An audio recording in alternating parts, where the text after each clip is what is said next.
অস্তিত্ববাদী দার্শনিক সোরেন কিয়ারকেগার্ড সম্পর্কে আমি কিছু বলবো। সোরেন কিয়ারকেগার্ড একজন অস্তিত্ববাদী দার্শনিক ছিলেন, ব্যক্তিত্ব ছিলেন। অস্তিত্ববাদীরা মানুষের অস্তিত্বকেই প্রাধান্য দিয়ে থাকেন বেশি বেশি। মানুষের অস্তিত্ব মাঝে মাঝে হুমকির সম্মুখীন হয়ে পড়ে, বিশেষত যুদ্ধকালীন। যুদ্ধবিগ্রহের কারণে মানুষ, বিশেষত নারী ও শিশুরা সবচেয়ে বেশি ক্ষতিগ্রস্ত হয়। রাষ্ট্র অর্থনৈতিকভাবেও ক্ষতিগ্রস্ত হয়, দেউলিয়া হয়ে যায় কোনো কোনো রাষ্ট্র।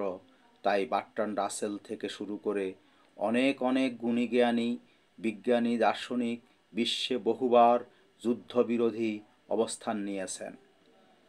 দ্বিতীয় বিশ্বযুদ্ধের পর বিশ্বে অস্তিত্ববাদী দর্শনের ব্যাপক প্রচার এবং প্রসার ঘটে।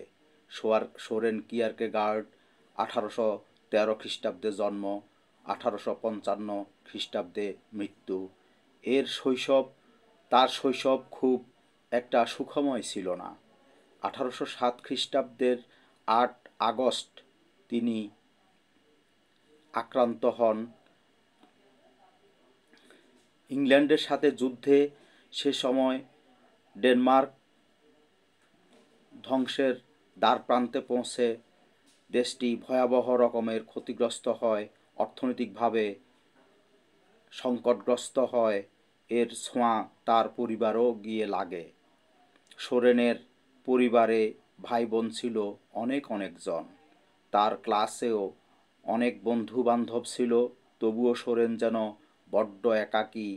ভাই বোনদের এতজন ভাই বোন এবং এতজন বন্ধু বান্ধব থাকা সত্ত্বেও তিনি নিজের ভেতরে সবসময় একাকিত্বে ভুগতেন। তার পিতা তাকে কঠোর শাসনের মধ্যে রাখতেন, এটিও তার এক ধরনের যন্ত্রণার কারণ ছিল। অনেকের সাথে থেকেও তিনি যেন একাকী, নিঃসঙ্গ এবং বিচ্ছিন্ন একটা দ্বীপ। এত কিছুর ভেতর তিনি তার অস্তিত্বকে টিকিয়ে রাখার যথাসাধ্য চেষ্টা করেন। প্রতিকূলতার সাথে লড়াই সংগ্রাম করতে করতে একজন অস্তিত্ববাদী দার্শনিকে তিনি রূপান্তর হন। কিয়ারকেগার্ড মানুষের জীবনকে 3 ভাগে ভাগ করেন। প্রথমটি ভোগী স্তর, দ্বিতীয়টি নৈতিক স্তর এবং তৃতীয়টি ধর্মীয় স্তর।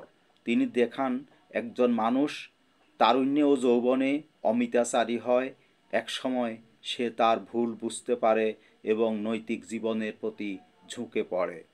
সে অনুতাপ বা অনুশোচনা করে। এটিকে ইউরোপে ধর্মান্তর বলে অভিহিত করা হয়। সোরেন কিয়ারকেগার্ড বলেন, একজন মানুষের মূল প্রচেষ্টা হওয়া উচিত একজন ভালো মানুষ হওয়া। একজন ভালো মানুষ হওয়া মানে তার কাছে একজন ভালো খ্রিস্টান হওয়া, অন্তত তিনি তাই বিশ্বাস করতেন। তিনি বলেন, একজন মানুষ অস্তিত্বশীল হয়েছে মানে সে স্বাধীন হয়েছে, এবং একজন মানুষকে স্বাধীন হতে হলে তাকে অবশ্যই সচেতন হতে হবে, নিজেকে জানতে হবে, জানার চেষ্টা করতে হবে। এক্ষেত্রে তিনিও সক্রেটিসের মতোই নো দাইসেলফ তত্ত্বে বিশ্বাসী ছিলেন। এর মানে হলো নিজেকে জানতে হবে এবং অবশ্যই আত্মসচেতন হতে হবে। কিয়ারকেগার্ড বলেন, জগতের বাতুলতায় যদি আপনার হাসিও পায় তবু আপনি পস্তাবেন, যদি কান্না পায় তবু আপনি পস্তাবেন। জগতের বাতুলতা দেখে আপনি হাসুন অথবা কাঁদুন, তবু আপনি পস্তাবেন। ভদ্র মহোদয়গণ, এটি হলো সর্বদর্শনের সার কথা। এক্ষেত্রে আমরা প্রাচ্যের দার্শনিক গৌতম বুদ্ধের কথা স্মরণ করতে পারি।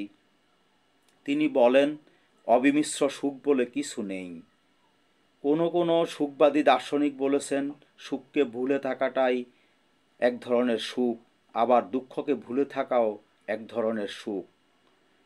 বাঙালি কবি বলেছেন, সুখ সুখ করে কেঁদো না আর, যতই কাঁদিবে ততই বাড়িবে হৃদয় ভার।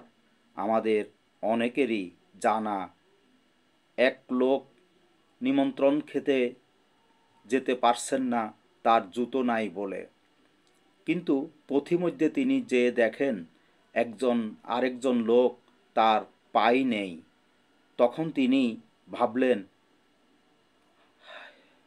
হে ঈশ্বর, আমার তো পা হলেও আছে, আর এই লোকের তো পাও নেই। তখন তার জুতা না থাকার ক্ষেত্রটা তিনি একেবারেই ভুলে যান। সকলকে ধন্যবাদ।